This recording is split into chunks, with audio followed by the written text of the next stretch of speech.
This is the Troutbitten podcast. Troutbitten. Troutbitten? Troutbitten.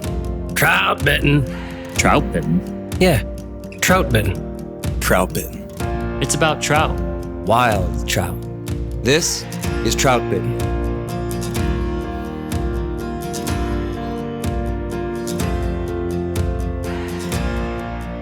This is the Troutbitten podcast. Thanks for tuning in. My name is Dominic Swantowski. I'm the owner of Troutbitten and the author of Troutbitten.com. All right, we've arrived at the final chapter of our dry fly skills series, and tonight, Matt and I are just going to talk about the fishing. We'll walk through some scenarios, maybe tell some stories, and try to tie everything together from our previous episodes on this topic. So this is our 6th Troutbitten skills series. Through the years now, we've covered critical nymphing skills, winter fly fishing, night fishing, dry dropper, and some other topics. And if you're a Troutbitten regular, then you know we kind of set up these skills series to have bookends. We take the first episode to introduce the topic. We try to dig in deep throughout the season. And in this final episode, we're trying to bring it all back home and lay out what it's really like to fish with dry flies. And I want to point out again, you don't have to approach fishing technically. Of course not. But most dedicated anglers that we know eventually get into the weeds on these kinds of things.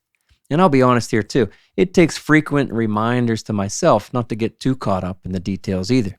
I often catch myself changing too much and trying to solve too many problems. But you just got to find that balance, right? Okay, so Matt Grobe is here with me, and he's been here all season long. Are you ready, buddy? One more episode tonight? I am, man. It's been fun. Good journey. I love getting into the weeds and the details on dry fly fishing. You know what I have to do right away? I have to acknowledge Okay, that you, Matt Grobe, sent me a package of widow's web. Take a picture of that. Screenshot it. Right? That'll be the cover. Your life just changed. We're going to do a skills series on widow's web. Yeah, 6-part series. Let's not get crazy and try to go 7 or 8. I'm waiting for Montana Fly Company to, I'm going to be the rep Yeah, well, for widow's web. yeah, you should be. There's 3 colors in here. There's pink-ish and tan and white. And Matt says it's so much better than my macrame yarn. It's a beige. Beige. Excuse me. I thought It's All better. All right. We'll find out on that when we get back in with everybody, right? Which will be when? about a month. About a Be back month. in about a month with the full crew format. Yeah. Your first episode, I'm Mhm. asking you how the late season terrestrial parachute ant was. Okay. I'll report. All right. I'm not beholden to Montana Fly Company. There you go. I get it. You know what I'm beholden to? What's that? Honesty. That's what I like. Self-respect. That's right. I like it. Keep it independent, buddy. Yep. So, got a Steelers win? Just want to say. The Wizard of Boz. There That's we all go. we have to say. 6 field goals. All right, let's do a listener question before we start talking NFL too much. Let's do it. Listener question. Charles Walker, by way of email, says, "Hello, Troutbitten Group. This question is about your dry fly skills season. I'm enjoying these pods and wondering your thoughts on dry dropper because you haven't mentioned it much. I find dry dropper the best way to fish. Instead of showing the fish one option, I show them 2. I catch way more this way. I haven't fished a solo dry in years. Thank you for your time," says Chuck. Thanks, Chuck Walker. Matt? Thanks, Chuck. Yeah, I mean, for the most part, you just mentioned at the intro that you spent a good deal of time on the skills series with dry dropper, right? That's fair, yeah. We did 5-part 2 summers ago. I think this one, Charles, we just wanted to focus on dry fly specific techniques, tactics, and how it suits the waters we fish at certain times. I think we would both acknowledge that there's absolutely times where you fish dry dropper, right, Dom? Yeah. Yeah. But I disagree with him that it's the best way to fish. Sure. Yeah, he did say that. He said it's the best way. We talked about this on the Dry Dropper Skills series, and I've written articles about it. My stance on dry dropper is that too often, neither fly is getting a very good presentation. Mm-hmm. The dry fly doesn't get the slack that it needs. If you have much weight, well, any weight at all, then the weight of the nymph, wants to take that slack with it, and there goes your slack. And then your leader doesn't land in the curves and the S curves and the lagging curve that we talk about. It takes all your slack, and you don't start with the drag-free drift, and it's really hard to mend into a drag-free drift on the dry fly. It's hard to get everything lined up. So your nymph is kind of in a different current seam a lot of times than your dry fly. Your nymph doesn't usually get to depth because, well, I don't usually set it up that way anyway. And most people that fish dry dropper, they're not really trying to touch the bottom very often because that's not fun. So I feel like there's too many concessions to make. But again, I do it. I do it a lot. I know you fish dry dropper a lot, but we have specific times and places where we'll do it. And I feel like it's not dry fly fishing. Really, I kind of treat it, as its own thing. And that's why we dedicated multiple episodes to it. Mm-hmm. Yeah, I think there's a time and a place for it. I personally do not enjoy fishing that dropper on size, let's say 14 and under, 14, 16 to 18s at all. I don't even consider putting a dropper on when I'm fishing dry flies of that nature. You mean when your dry fly is that small? Yeah. I don't even consider dropping anything. And I would say that's a lot of the time with them. If I'm throwing ants or matching the hatch on number 14 bugs or, I would even argue a 12 on some mayfly species. I present a dry dropper when, the conditions allow, when I'm fishing a more buoyant fly. That's just me personally, because I don't fish a ton of unweighted flies. So I'm mostly on the, beaded nymph game because I like to get down a little quicker. Our waters are faster. And so I need a fly that will suspend it. Yeah. But to your point, if they're on the dry, I clip my dropper off a lot. Yeah. I'm more accurate. If I'm prospecting and it's 50-50, that's good. Then I chose the right technique for that day. That's kind of let the fish feedback, give me the feedback. I know. But if I'm poking fish on dry flies, I would say it's better to do the single dry fly when the fish are telling you that than to mess with the dropper. Yeah, you get truer drifts. There's just no doubt about it.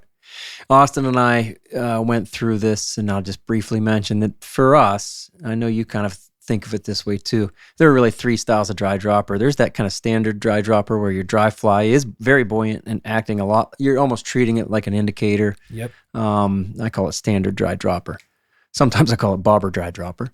And then there's light dry dropper, which I will use really small dry flies like you said you don't do, Matt, but I'll do that with, I don't know, a size 18 olive, but then I'll drop something super small behind it that has zero weight, no weight at all built in. Yep. I call it light dry dropper, and I can still get really, really good drifts on a dry fly.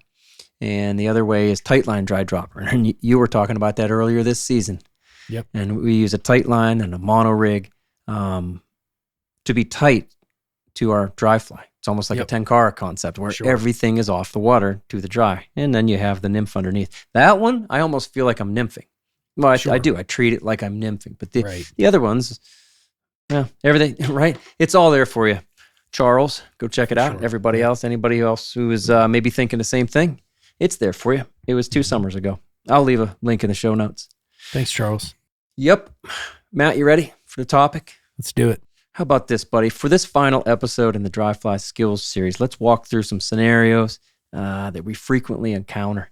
Because just like nymphing and fishing streamers and fishing wets, we fish dry flies for many reasons and in many different ways. We worked through a little bit of this in the first episode about when and why we enjoy fishing dry flies.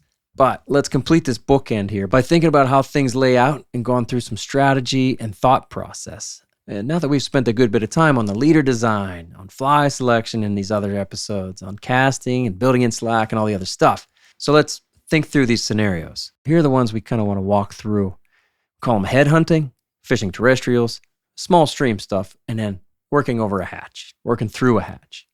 Let's do it, Matt. Head hunting. You know what we're talking about. Yeah. I actually just got off a week-long extravaganza of dry fly fishing. You're talking about it, And so one of the last days in Yellowstone, we were doing just this.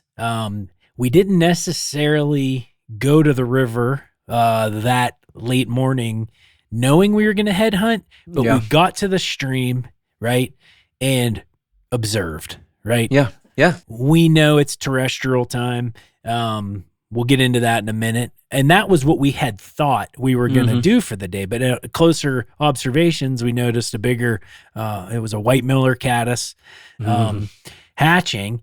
And instead of just prospecting with the terrestrial, we ended up seeing sporadic rise forms. When we had a glimpse of the river, I'd say 100-yard shot of an S-bend river, and noticed the river wasn't boiling, right? But there was enough sporadic rises to know we were going to go ahead, evaluate what bugs were hatching, and decide, what that one fish that rose in that 25-yard stretch, what was his deal? Yeah. Was he on PMDs? Was he on white Millers? And that, we'd get below the fish, watch our shadow, we'd set up appropriately, and then, we were being mindful of the leader design. We actually, the white Miller, we were at a 5X, and then we got closer to some fish that were eating a size 20 PMD, lengthened that to 6X, right? Nice. Made sure we weren't spooking. Anyway, that was the fun. It was fun. Yeah. We were head hunting and dissecting every possible fish that was sporadically rising that day, and we were successful. Not on every fish, but on a lot of them, we were able to dissect the situation and get into some fish. You were with your brother? Yeah. Yep. Yeah, that's fun to do with a buddy, Oh, yeah. It really is hunting. That's a good word for it. Yep. And you're stalking the banks. When I'm head hunting, I'm looking for a fish that, rises multiple times. If I'm walking the banks, I'm trying to slow down, slower than I usually am. You know me. You've fished with me, and I tend to move around pretty fast. I like to go do the next thing, try to figure out the next thing, and then work the water. I love just getting in there and working all the water that's in front of me.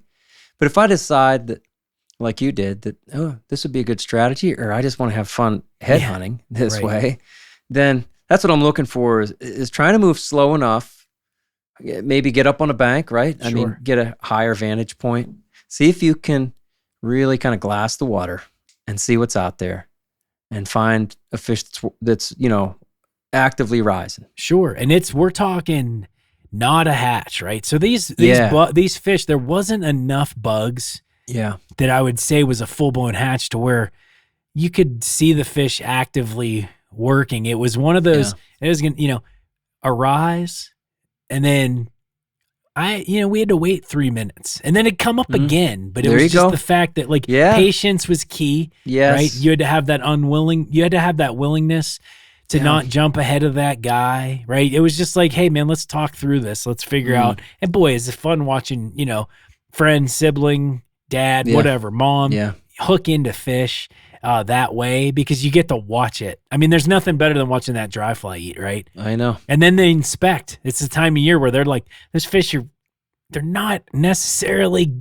crushing it. They're just like, up, okay, I'll eat that. And that's the reward for, the proper leader, presentation, approach, all of it, right? And there's something to be said about that. You made a good point that it could be 3 minutes or more between when that fish rises. We're not talking about like actively coming up. That's more like when they are working a hatch, which we'll talk about that in a little bit. It is much more sporadic. Everybody says you learn so much by not fishing and just watching.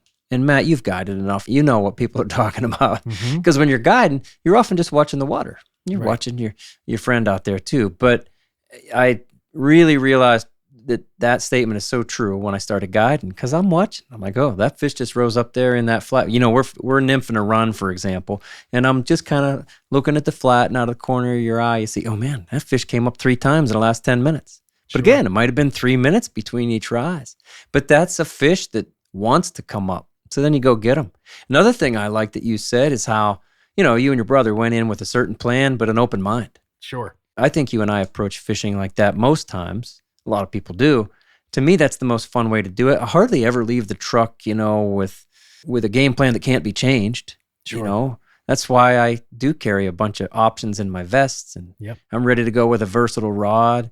That whole game of just seeing what the fish want you to do is a lot of fun, but then we'll adapt throughout the day just to kind of mix it up. Sure. You and I both enjoy the hell out of nymphing, but sometimes I'm like, all right, I caught caught enough on nymphs. How else can I catch them? Yeah. And That's fun. I think myself 10 years ago with the head hunting technique, Yeah. might have, I don't want to say scoffed at it, but like I can go to a riffle and bang out more fish on nymphs. Yes. But now it's like, yeah, I can go to a riffle and bang out some fish on nymphs. I don't want to do that. Right? That fish, that's eating, it's telling me it's neat to be able to have a small window of time, which usually coincides with summer, right? Or end of summer or fall. That this fish is, visually showing me what he's eating, and I'm just trying to figure it out from a distance before, spooking him off. That's pretty fun. It is fun, and there's a real skill to finding those fish. You have to walk slow enough. Yeah. Any hunters out there who know the term still hunting, you're just walking really slow. Now, I don't think I'm walking that slow on the bank, on the banks of a trout river, but boy, I got to slow myself down. I remember running into a fellow guide a few years ago. He had a client with him, and they were actually working around a 180-degree bend. You know this river, Matt. And that bend is at least a half mile long. And they weren't really fishing as much as they were just like walking the banks and looking for heads. I talked to the guide for a second as they were kind of moving along.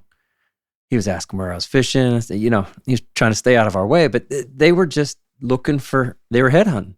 And I remember thinking all those years ago that, like, I don't do that very much. And I do it a lot more now. And I'd say, a dozen times a year, 10, 11, 12 times a year, I kind of set out to do it. And if I find a good reason to do it, I take that opportunity. It's like when you find, a spinner fall, which we've talked about so much. You go, ooh, I'm fishing that. And I like to kind of stretch it out here into you and I acknowledged last week that this terrestrial bite is going to start to wind down, if it hasn't already around here. But yeah, you can kind of stretch your seasons a little bit by being satisfied, I suppose, with something that does take a lot of patience and a willingness to cover ground and really some acceptance that, hey, I might strike out. There's a fish that just rose twice, let's say, in 10 minutes. And I'm going to try to get into position like you were talking about and get the leader build just right. You might only get one or two shots. Damn, I think I spooked him. I think I put him down. Yeah, right. Yep. It's not harder than other things, but it takes a certain level of acceptance of the whole thing. Sure. Patience, acceptance. Here's what it takes to make this work. Yep. That's what's so much fun about a trout river. A good trout river offers you opportunities to fish in many different ways, just in one morning. Sure. And I think you set the expectation, I think, and I don't want to speak for every angler, but I think some anglers just get frustrated quickly and they resort back to what they're comfortable with. Yeah. And that's great for a certain amount of time. But at some point, in order to grow as an angler, you need to challenge yourself in these, situations to become a more well-rounded, versatile angler. Yeah. And it's okay to, set the expectation that, boy, if you walk that river and you're looking for heads and you see those 5 heads and you bat 3 for 5, that's pretty cool. But that should be your standard, right? Like, it's okay that you only caught 3 fish because you only had 5 rises, So I think it's a good, not want to say challenge, but just anglers should try it once in a while. When the dry fly bite is on and or happening whatsoever, go out and walk the bank. Take a new trail, Troutbitten, hazy, and walk the banks. Just one. Just one. Just nurse it. Whether it's after a fishing trip or at a backyard fire, you can bet the Troutbitten crew has a case of New Trail Broken Heels along with us. It's honestly our favorite beer. This hazy IPA is smooth and full-bodied. Hand-selected citra hops lead to notes of bright clementine and juicy ruby red grapefruit. Broken Heels is a keeper. New Trail beer is proudly brewed in Williamsport, Pennsylvania, and delivered cold to your favorite craft beer retailer every week. At New Trail, it's not about being the best angler. It's about getting out there. So enjoy nature's moments and reward yourself for a day well fished with New Trail Broken Heels. It's Troutbitten's favorite beer.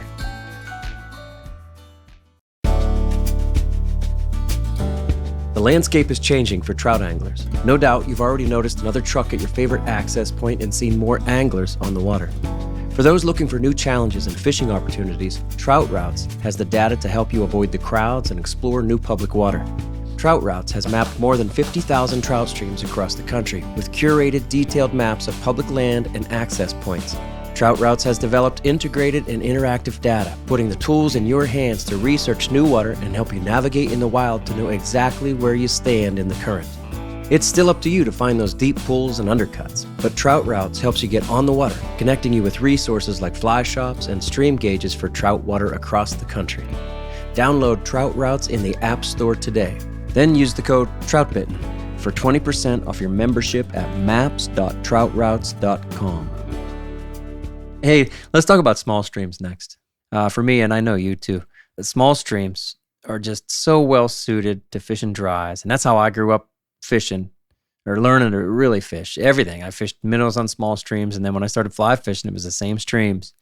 For me though, I mean, we always say like we're talking about streams that are no wider than the dirt road you drove in on. I think that's a good way to say it. And usually there's cover.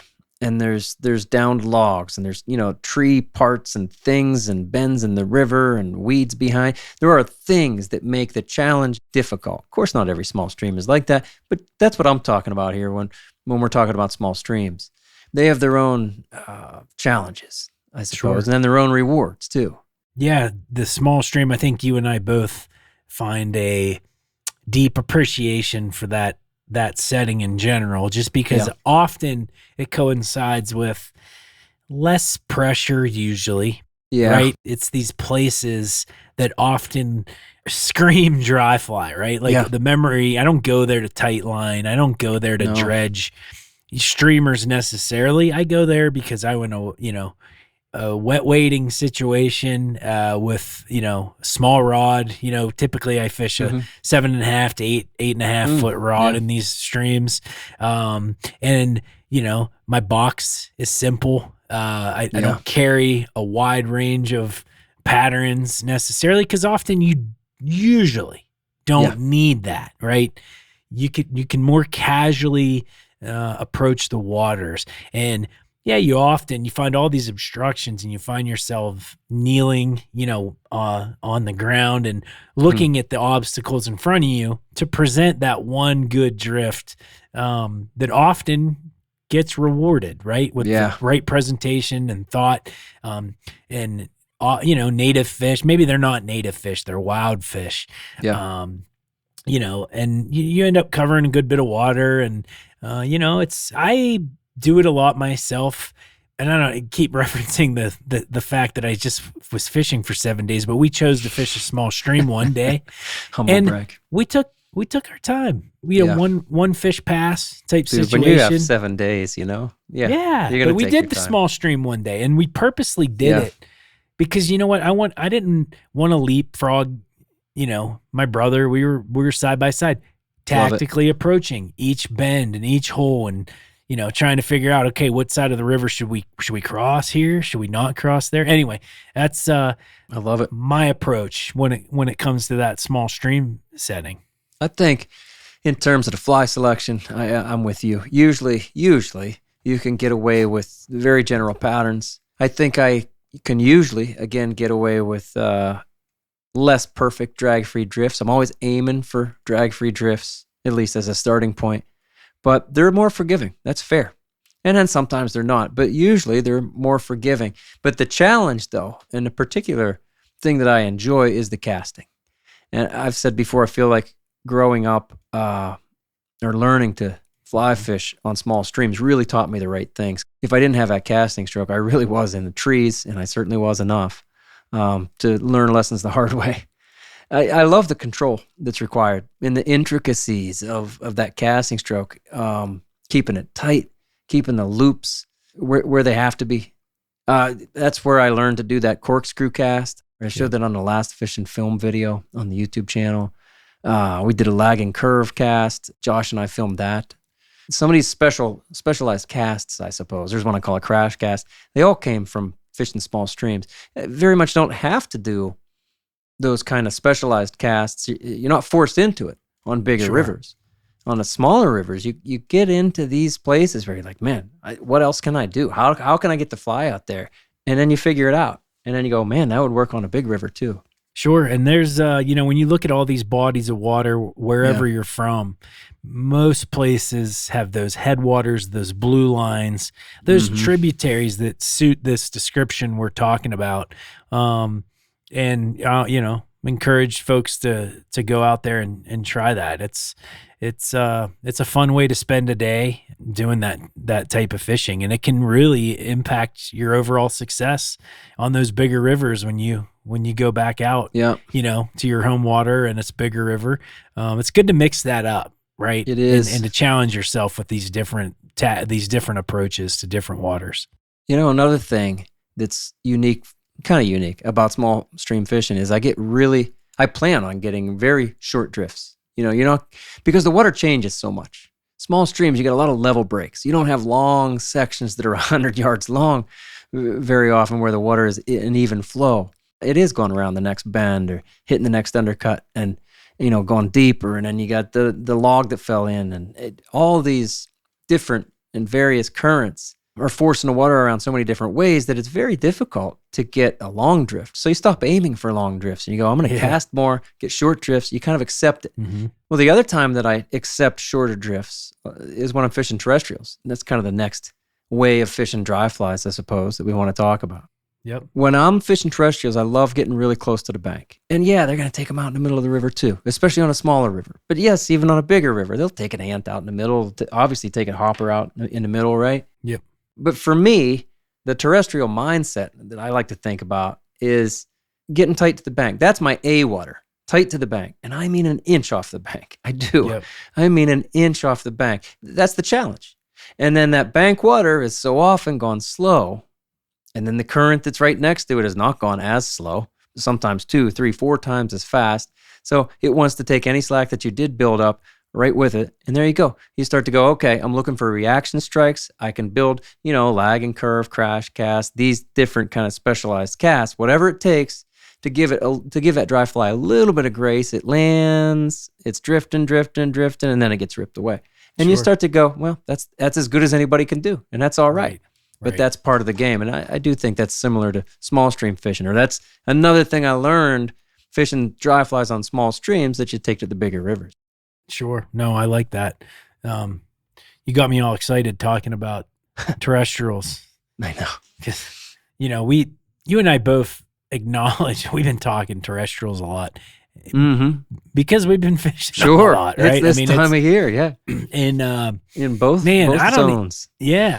I think it's fun because there's the lack of major hatches. They occur, but these fish are definitely like opportunistic on the terrestrial. Like there's this window where it's like you don't have to see the rise, you're prospecting, and you can bring up these strikes and confidently bring up the strikes without, we talk about approach. If I'm going to the water and I don't necessarily see rises, right, doesn't necessarily mean I'm not going to put on that terrestrial right now. And I will do it because I'm confident that you can bring up a fish if you place that terrestrial in the right spot, because that spot, maybe that fish only would make things up in my head. Maybe it only sees one wind burst a day and it drops that terrestrial in, and that fish has been waiting there all day for that terrestrial. And so my approach when I'm doing the terrestrial fishing is often,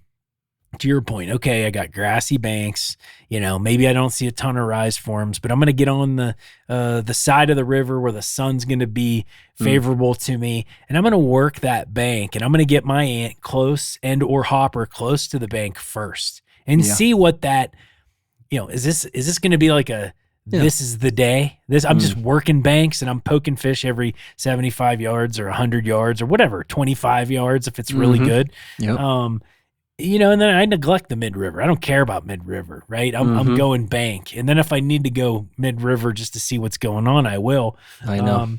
But that's my method on terrestrials. But I will say, I think it's smart when you're going to do that. I think you got to commit.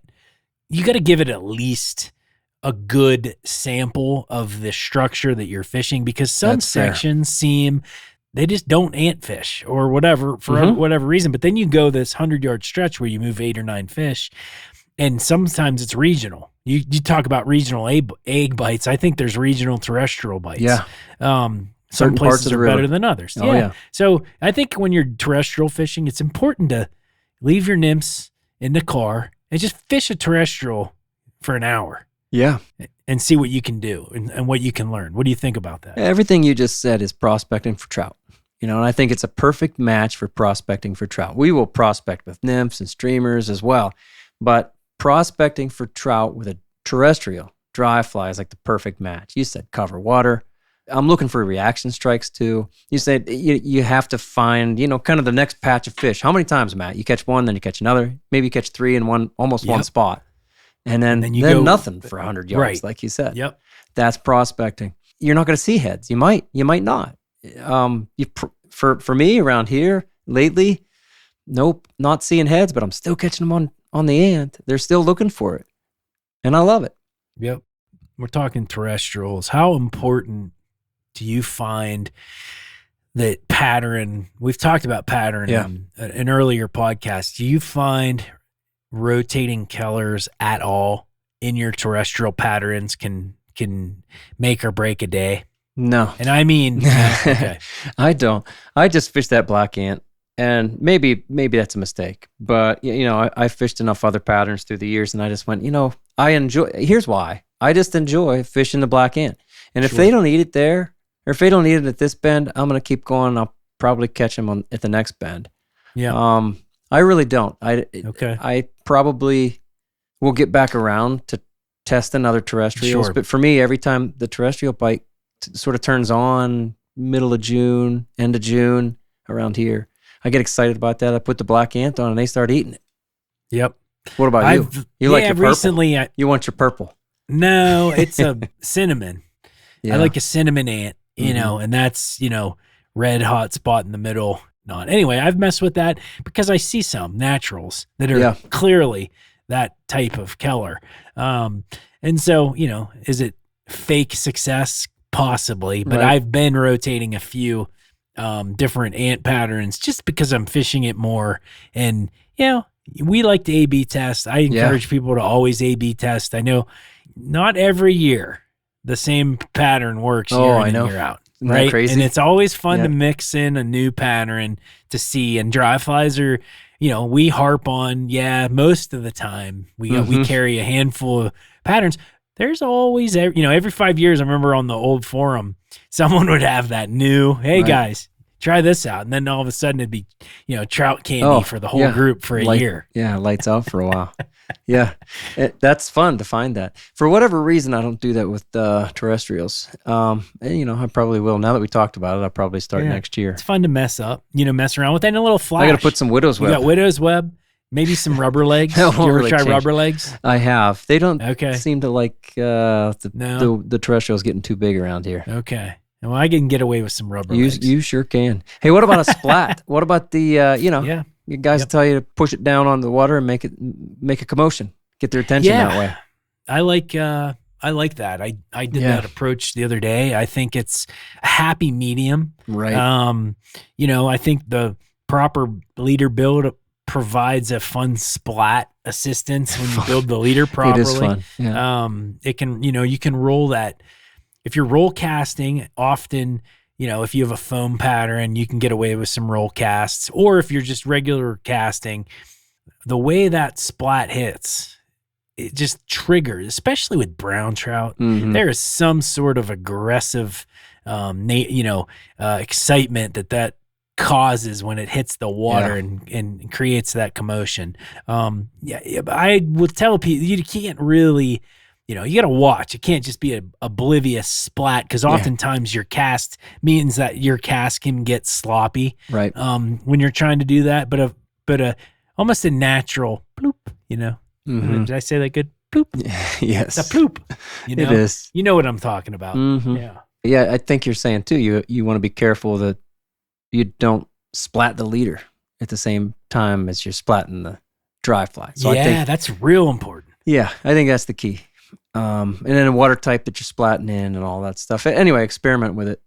And would you agree that you don't need with that approach in mind, terrestrial fishing, the splat, you don't need as long of a drift in that situation to bring up a fish? Yeah, I wrote an article about two different ways, to kind of, get that splat with a terrestrial. And one way is to overpower the cast and almost get a tuck cast where you're pushing it down on the water. And I'd say most people do it that way. That way's good, it's fine, but you land a little more tight to the dry and you don't have very much slack. My favorite way to do it has become that crash cast, which is it's a lagging curve that gets forced onto the water quickly. And I can't really do it in soft water and expect them not to be spooked by it, right? Because the crash cast does crash some of the leader on the surface. Fair enough. Sure. But it'll get their attention. You can splat the leader, for example. You can lay the leader down or crash the leader down in the current, let's say it's right next to the soft water where the fish is holding. They don't care about that. And then if you get it just right, then only the tippet is... if you get it just right, then only the fly is really splatting in the soft stuff, and the tippet just kind of actually lays down pretty nice. And you get some soft, you get some S-curves and whatnot. I think it's pretty difficult to do, but yeah, it's fun, and you get it. What kind of tippet you using on the ant? I don't really change, but I wouldn't do a 6. If I was trying to splat something, I'm not going to use 6. So I'm usually using a size 14 ant and a 5X tippet. I'll use a 6. I'll go down to a 16 ant and I still stay on that 5X tippet. Yep. I have a 12 ant, that's my biggest one, and I'll usually fish that with 4X because we've talked about it weighs something in those body bulbs. The water weight wants to turn the 5X over too much, and I can't get my lagging curve until I put 4X onto the 12. Yeah, that's good Specifics, stuff. Man, specifics. I mean, I get it. I mean, it's all part of success, though. When you break it down, there's a lot that goes into that. Right on. So working a hatch. Here's the last one. And this is what I'd say most anglers think of when they're fishing dry flies. When most anglers think of fishing dry flies, they're thinking about working a hatch. And we acknowledged throughout this season here that I think it's everybody's favorite thing to do. Show me a fish that's rising and let me try to go catch it. And not just rising once every 3 minutes, but he's rising every 30 seconds. That's nice, or more. And it is. I think it's the most exciting thing. But we acknowledged last week that we only get to really work fish that are working a hatch. Not even 10%. We said 10%, and it's not. It's more like 5% of the time out there, right? If that even. I don't know. Not much. Yeah, not much. So I'd point out then that we want to be careful not to take these principles that we'll talk about here about working a hatch to the other styles of fishing dries. I'm not going to take these principles over to prospecting with terrestrials. I'm not going to do it really even on small streams. I'm not going to do it when I'm head hunting either. Things are different. And really the first thing for me is when you're working a hatch, you're going to find multiple fish rising a lot. That's the ideal circumstance. We're not talking about just one fish rising. That would have been head hunting. Hey, we found a head. Now we're going to go get them. This is a hatch. There are multiple fish. And one of the things I try to do is slow myself down then and say, all right, I don't want to spook all these fish. I don't want to put them down. And then I think one of the fun things, Matt, is to start to be selective and just kind of pause for a second and say, oh, I'm going to work up this way. There's 5 fish rising within these 20 yards or less. And I'll often try to get the one that's furthest back or the furthest downstream. Or maybe if there is one that I can tell is a lot bigger, maybe I will actually try to cast to him first so I don't spook him. Lots to it. For me, it's I like that, and there's not any other time of year, where often we're covering water. We say that a lot, right? We're covering water, we're prospecting. We even said that on these first 3, methods of dry fly fishing. This one, it's like, you know what? Pull out your lawn chair and start enjoying it because there's, That's right. You just said how many heads? 5? Right. Yeah. There's times where you've seen 20, I'm sure, 30 heads rising. Yep. And it's like, take that opportunity, and I like your approach. Come up to the river and then you can pick and choose. Okay, I'm going to get all these guys in the back and I'm going to pull them back, and we're not going to disturb all these fish that are hitting the front, right? Yep. Don't just go to that big, rise form at the head of the riffle. Right. Be patient, work the back of it, and, take a deep breath, see what's going on. Sometimes you could see let's say a caddis dabbing on the water, and you might think, oh, well, they're hitting caddis. Well, then you look upriver and you see a cloud of spinners. Yeah. And then you see the spent wings, and they're actually eating the spinner. They have nothing to do with that caddis. Yeah. And it can get complex, right? Like that. You got to first, okay, you got the hatch. You see multiple heads rising. What kind of rise forms? You're looking at the rise form. You acknowledge what that might be. We never really know for sure. Well, sometimes we do, but like you're saying, all right, educated guess. This is what they're eating. This is what I'm going to put on, and then you start targeting them from the back to the front. Yeah, in this work in a hatch scenario, that's when I'm changing flies the most. If I see a fish that's working, and I get my 1, 2, maybe 3 good drifts over, I'm like, all right, what else am I going to do? I can definitely go try to get the next head, which, as we're saying, in this scenario, there's probably quite a few, or I'll change the pattern. If he doesn't like it, there's a good chance that his brother up above him isn't going to like it either. Right. So right away, I'm trying to dial in what are they eating? Like you just said, you can think it's one thing and right away realize, oh no, it's something else. Right. That's part of the puzzle. That's what's a lot of fun about working a hatch. But I'm not doing that with the other styles so much. No. Not as often. Nope. Not as often. And you can see that opportunity just because the fish are showing you the visual of, a pod of fish rising, that they're eating a lot of bugs, and there's a lot of opportunity on the surface. The other day when, my brother and I had a goal, we thought we were going to fish terrestrials. Yeah. And one bend we walked down had, a pile of fish rising. And it was easy for us to look at the water and say, okay, we're in a hatch, right? It's 10 o'clock and it's trichos. I mean, you could see the cloud of trichos above that riffle.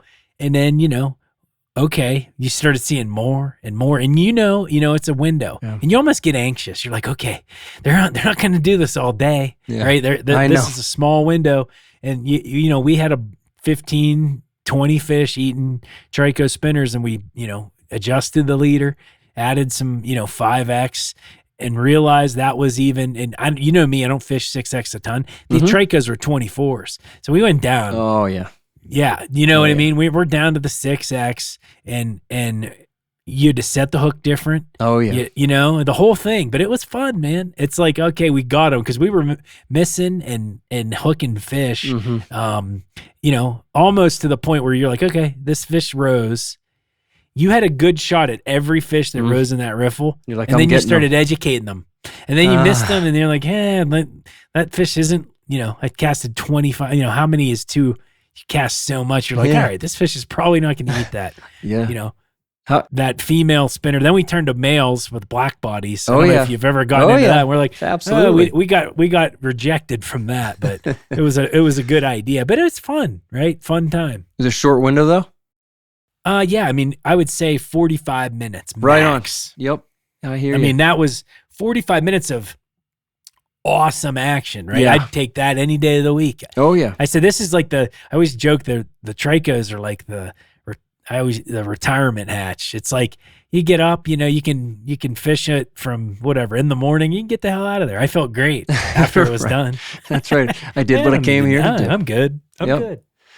Yeah, you said it can almost make you anxious because it often is 45 minutes or less or much less. Winter hatches, for example, or early spring hatches, man, they can be short. Any of them can be short. As soon as I find the scenario where I go, man, I can work these fish that are working the hatch, I realize right away, I'm like, this might end quick. And I say, like, I want to change my fly a lot. Well, sometimes I go, oh, okay, they didn't eat that. What about this? What about an emerger? What about a different size? What about a different color? Okay. But every time I'm changing the fly, I'm trying to do it fast. And I can almost spoil it for myself because I almost get too anxious. I get too amped up sometimes. But it's fun. I'm getting older, though. I'm starting to just go, I've done this before. Sure. Like I'll get them. You'll get them. Yeah, but I get where your head's it's exciting. At, that's all. And you never know when it's gonna. Like, how many nights have you been out there where it just shuts off for no reason? Right. It's like what just happened? They're done. Yeah. It's like we used to call it 15 minutes of magic. It's Yeah, like, how was the night? often, It's like, yeah. oh man, I had 15 minutes of magic and that was it. Well, that's the thing too, is a night, you said nights, and those evening hatches, those evening periods, for me, they're the best and the worst, because you know it's about to end, because it's going to get dark, right? And then you can night fish, but boy, then you just need, everything's different. Let's not even pretend like you can just fish right into the dark and everything will stay the same. That's why I love those daytime hatches. You know, sulfurs around here will often be a nice daytime hatch, and even the spinners will fall well before dark at first, and as the hatch goes on, okay. And a blue-wing olive in the spring, I've mentioned before, that is my favorite hatch. It really is, because it happens right in the middle of the day, and you're there for the whole thing, and it'll go on for 2.5, 3 hours sometimes. Right. And it's almost endless opportunities. It's reliable. It is. It's reliable. That's why people like that hatch, right? It's the one I look forward to the most. I love it. That one doesn't really make me anxious. No, because you know what to expect. I mean, it's old reliable. I get where you know that. And honestly, you take all the amazing world-class diverse hatches that area gets, you know, and they all can provide a memory occasionally, right? And some, the ones that are most sought after, like you're saying, are the ones that get the bigger draw because they are reliable. But there's some and I'm sure you've had it, some special days on the Hendrickson and the March Brown, a little less reliable, but boy, when they're on, they could be tough to beat, right? The other thing, go ahead. Yeah, the other thing that ends is it doesn't just end with the evening, but as we continue to acknowledge that hatch season is short. Each hatch is very short. You know, it could be 10 days and you're done, or 6 days. It doesn't even last a week. You're like, man, that didn't last long. I only got to fish over them once. Yeah.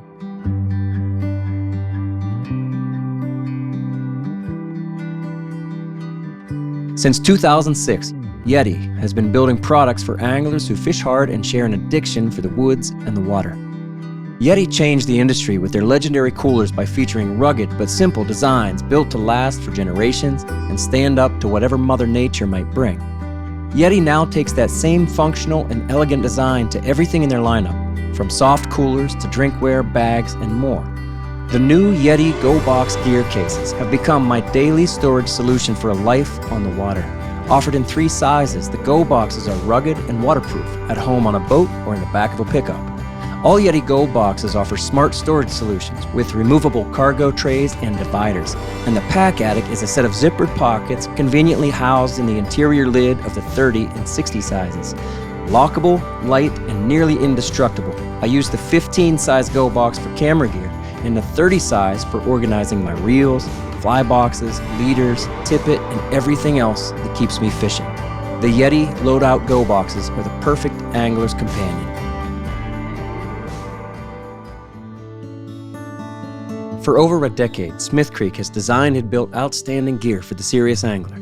Smith Creek's Rod Rack is the perfect solution to store up to 7 pre-rigged fly rods safely inside your vehicle.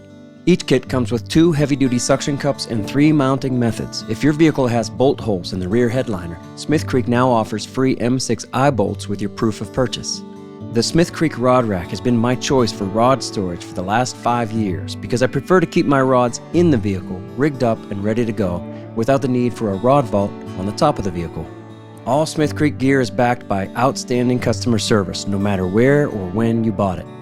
To stay up to date on their latest specials, follow them on Instagram at Smith Creek NZ.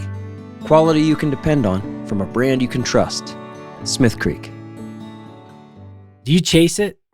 Yeah. When I say chase it, do you move upriver and that. try to get ahead? Or absolutely. We haven't really touched on that a ton. No, right? That's fair. That's like a whole bug migration or someday we really could. We could do a full skill series on really what the bugs are doing. We're always talking about our response to the fish and the fish's response to the bugs, but we could break it down and really talk about what the bugs do. Hey, Sign me up. Right. I got a question for you. Have you ever seen the fish work in a hatch so hard where you can get almost within a rod length away from them? I mean, even in some clear water, and they just, it's either like they don't care or they're so dialed in and they don't see it or something. I have. Yeah.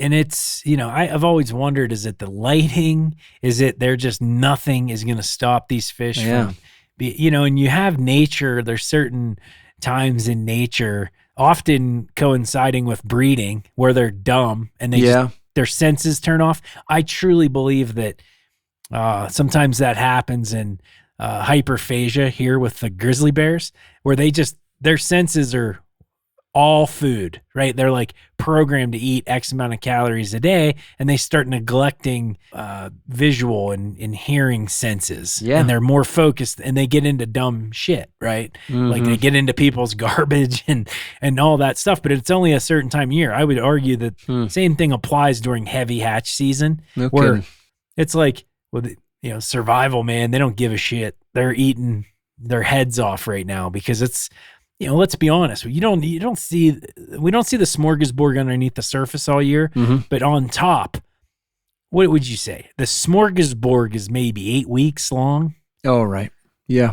Maybe 10. Right. And then you'll have different, maybe another hatch or two. They're really, really hot in the fall or something like that. Sure. Yeah. If you combine them, you're right. 10 weeks. That's fair. And it's just a bug soup, I call it. I mean, they're eating and they're in their heyday. Maybe they just lost that. It's just that sixth sense to survive from other predators, and they're just focused on eating. But I think focus is the word. I think, to me, that's how I look at it. They're just so focused on eating, and they're in that rhythm that we talked about. They're coming up every 5 seconds, 10 seconds or whatever. They're up and down, and they're just gliding under the surface or whatever.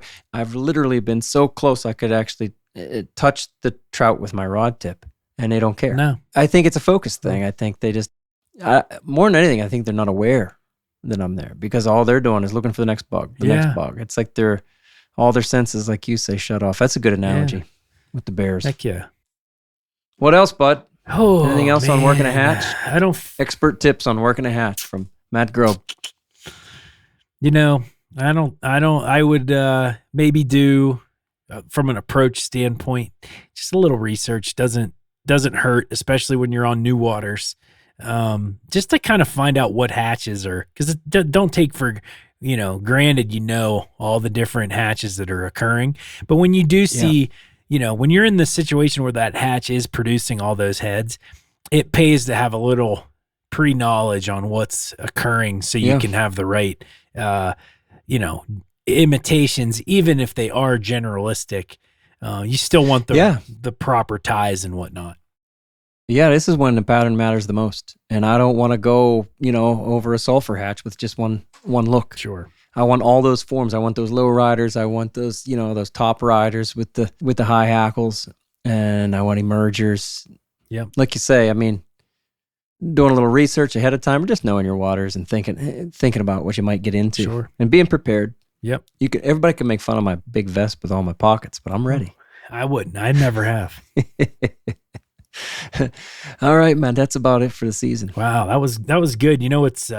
It's kind of sad because this ends with what you just said. I don't know how much more I'm gonna get from a dry fly bite out here, and we'll get the olives. Yeah. We'll both get that fall olive hatch. But I always get nymph season. I'm good. Like, I don't get sad when that goes away, because it really never does. Nor does streamer fishing, but dry fly fishing, I kind of get like, it's like you're back to school, and just like, man, this all's coming to an end. The football games are happening, but that just like reminds me that dry fly fishing is gonna come to an end, and it's somewhat a bummer. It can be, but that was fun. Yeah. All right, there it is, the Dry Fly Skills Series. Not even close to everything you need to know in 7 parts. I say that because I want to acknowledge that this series is incomplete. How could it be complete? There's so much to learn on the river day after day, and there are so many ways to fish with flies that a lifetime of angling won't even get you halfway. So I think at some point we all surrender to that reality. At best, we embrace it and enjoy the wonderful complexity of trout fishing. I also think one of the particular challenges of good fishing is in gaining confidence. We all know that confidence catches fish, right? But it's hard to be sure about much of anything on the water when you know there are so many unknowns beyond the set of things that you barely understand. Good, happy fishing, then, is the result of believing in what you can for the moment, while being willing to accept that much of what you think you know could be wrong. It's all a lifelong education that happens with one foot after the other, wading upstream and making the next cast. Thanks for listening, everyone. We'll be back in about a month with Season 13 of the Troutbitten Podcast, where we'll return to the full crew format and a different topic each week. My friend Matt Grobe, thanks for being here this season. Will you read us out? Remember, the Troutbitten Project is a free resource for all anglers. The Troutbitten website hosts over 1,000 articles with endless stories, commentaries, tactics, tips, and more. Find what you like through the top menu and through the search page. Navigate by way of the categories and tags too. Be sure to find the Troutbitten YouTube channel, now featuring the Troutbitten Tip Series, the Fish and Film Series, and the Troutbitten Fly Box, all in collaboration with Wilds Media. Thank you for listening to the Troutbitten Podcast. Please give a show a 5-star rating on Apple Podcasts or Spotify and leave a comment, because that really helps. Till next time, friends, fish hard, enjoy the day, and find your life on the water. Hey now. Ding, ding, ding.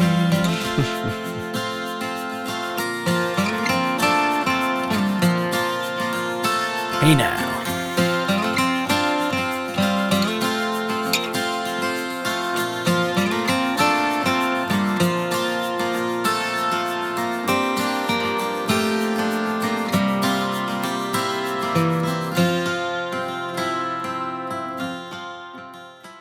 You know, I will say, I think it's smart, almost a natural bloop, you know. Did I say that good? Bloop. Yes. I'm not going to do it. Everybody can make fun of my big vest with all my pockets, but I'm ready. I wouldn't. I never have.